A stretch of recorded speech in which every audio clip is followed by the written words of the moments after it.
టైంకి ఎలాగో ఆఫీసుకు రారు, కనీసం నాటకం రిహార్సల్స్ రావచ్చుగా. కూర్చో. నానక్కడ విగ్గుకి వెంట్రుకలు ఊడిపోతున్నాయని ఇంట్లో కూర్చొని హెయిర్ ఆయిల్ రాసుకుంటున్నాడు ఎదవా. వీడొకడు సిగ్గు టోటల్ గా వదిలేసి విగ్గు తగిలిసి తిరుగుతున్నాడు వెధవా. అబ్బా మీ గొడవ ఏంటే? ఈవిడా అదే సార్, నన్ను ఈడికి అమ్మ వేషం ఏమంటున్నారు? అడుగు సాయిబాబు. ఎంత విచిత్రంగా ఉంది. సాగర సంగమం సినిమాలో శరత్ బాబు కమలాసన్ చూసినట్టు కాస్త మెల్లిగా తోయండి ఆ బాబు. మీరు ఎక్కువ మాట్లాడకూడదు, పల్స్ పడిపోతుంది.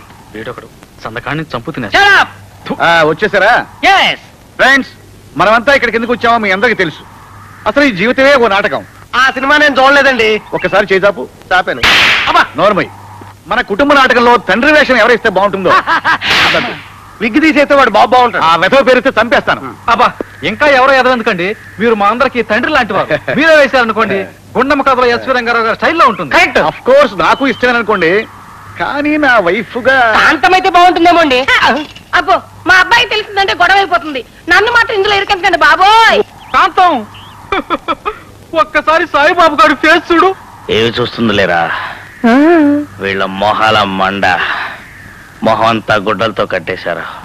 చూడలే, నాకు లైఫ్ లో ఎలాగో అమ్మలేదు, కనీసం నాటకంలోనైనా అమ్మా అందాం. అలా గేమ్ తోళ్ళ అరవకండి, పల్స్ పడిపోతుంది. పడిపోతే పడిపోనేవండి, వీళ్ళందరినీ కష్టపడడం నాకు ఇష్టం లేదు. వద్దు బాబు, ఏం చేస్తాను, ఒప్పుకుంటాను. అయితే మీ ఇద్దరం భార్యాభర్తలం అన్నమాట. మరి పెద్ద కొడుకుగా కారాజు బాగుంటాడు, మరి పెద్ద కోడలుగా ఈవిడ నిజమంటారేంటి? నీ బొందలా ఉంటుంది. ఆ శైలి బాగుంటుంది. అమ్మో, నాకు 3 నెలల గర్భం అండి. అజయ్కి తెలిస్తే చంపేస్తాడు. నేను వేయను బాబు. ఆ గర్భిణీ స్త్రీని ఇబ్బంది పెట్టి నేనేం సుఖపడతాను చెప్పండి?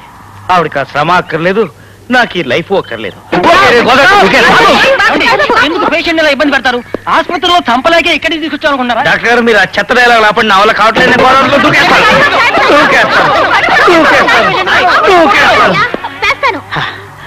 థ్యాంక్స్ అమ్మా, చాలా థ్యాంక్స్. హ్యాపీ. ఇక రెండో కొడుకుగా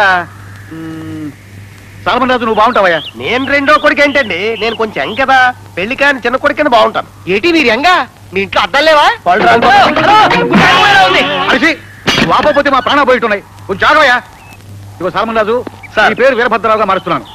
లలిత నీ భారీగా యాక్ట్ చేస్తుంది. లాభం లేదు, మా గ్రేసీ తెలిస్తే నన్ను చంపేస్తుంది. నేను ఒప్పుకోను. ఏమిటి ఒప్పుకోరా? ఒప్పుకోరా? ఏమండి, ఆ మధ్య నాకు రాసిన లవ్ లెటర్ వాళ్ళ ఆవిడకు పోస్ట్ చేయండి. ఇప్పుడు చచ్చినట్టు ఒప్పుకుంటాడు. ఇక పోతే నాతో ఏ గొడవలు లేవండి. నాకు ఏ విధంగా భర్తగా వేయొచ్చు. రాత్రులు వాడు ఓవర్ అయిపోయి నా బుగ్గలు అవి కొరికిస్తే మాత్రం నేను సహించలేను. థ్యాంక్స్ అమ్మా. ఒరే గాంధీ సార్, నువ్వు ఇలా ఈ పక్క నుంచో. Thank you sir. ఇప్పుడు అంతా అయిపోయింది. ఓకే, అయిపోయిందా? మరి నా పక్కన ఏదని పేరు? ఓహో, నీ పేరు మిగిలిపోయిందా?